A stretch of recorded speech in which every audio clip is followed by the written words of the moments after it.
Want to bring in now Republican Congressman from Florida, Greg Steube, is with us. Congressman, it's great to have you on. Yeah, good to see you. All right, what do you expect tomorrow night, Congressman?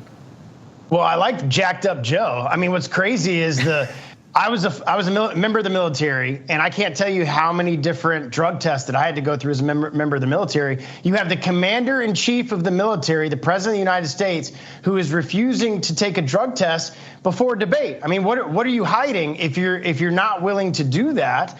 And the clip you showed about expect some surprises. You're right. Yeah, if the guy makes it onto the stage, is able to shake Trump's hand and get back to the podium without falling down, we will be surprised. If he's able to do those things, but just like you said, he's going to have to be amped up on something. And why is the commander-in-chief of our military not willing to take a drug test? Trump's willing to do it. Why aren't you willing to do it? It shows a lot about where we have fallen as a country, that our president is unwilling to take a drug test. We have an invasion in our southern border. We have terrorists in our country, and they think it's some type of joke to show up tomorrow night and try to debate Trump, who's going to win on every single issue because the American people are fed up. You know, Congressman, this gets back to the real issue at hand, which we can laugh about him wandering off overseas, and we can laugh at him falling down and all of these things. The reality is this is a huge national security risk. Whatever mental stamina he has left, I do not think it is enough to command the most powerful fighting force in the world and stand up to some of the most evil dictators in the world. I think he is the greatest national security risk we face. What do you think?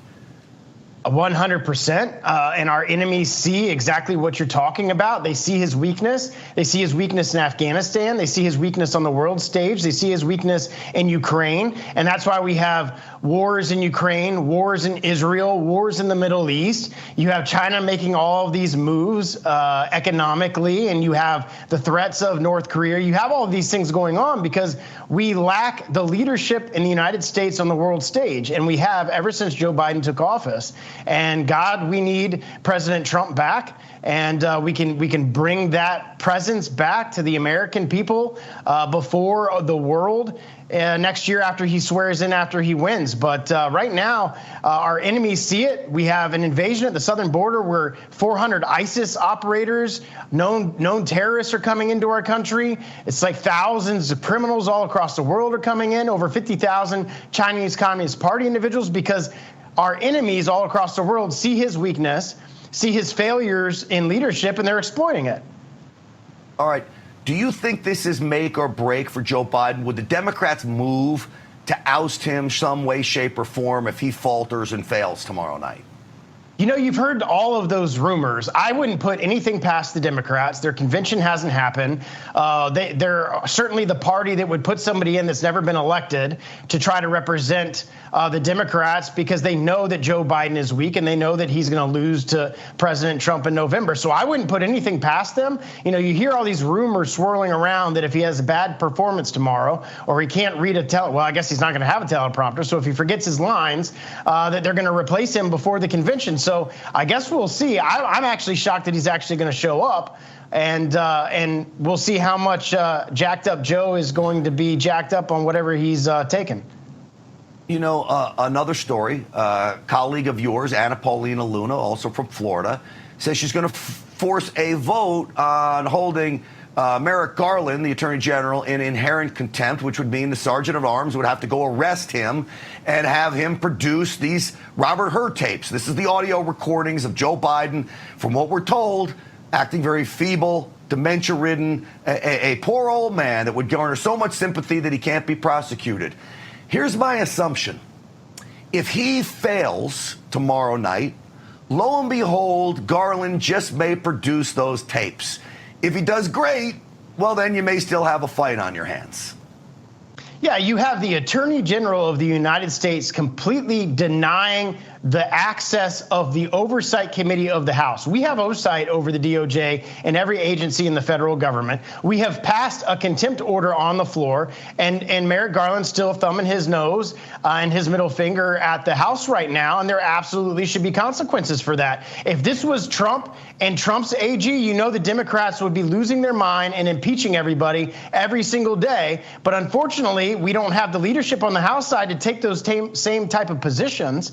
So kudos to Anna Paulina Luna for trying to force a vote on these issues, because this is serious stuff. You have the Attorney General of the United States, the top law enforcement officer of our country, completely refusing to follow the law, and after the House has found him in contempt for failing to give us those tapes. All right, let me play a quick clip of Anna Paulina Luna talking about forcing this vote. Roll it.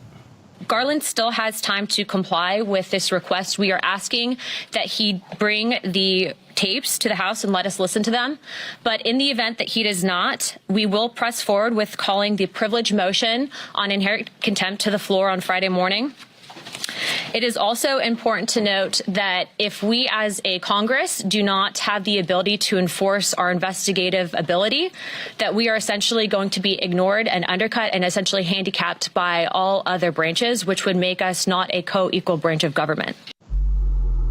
All right, so again, Congressman, I believe if it goes badly for Joe Biden and the Democrats want to institute what I have dubbed Operation Oust Joe Biden, if they want to go down that road, they could tell Garland, all right, now let's hear the tapes, let the American people hear them, and it would be devastating for them.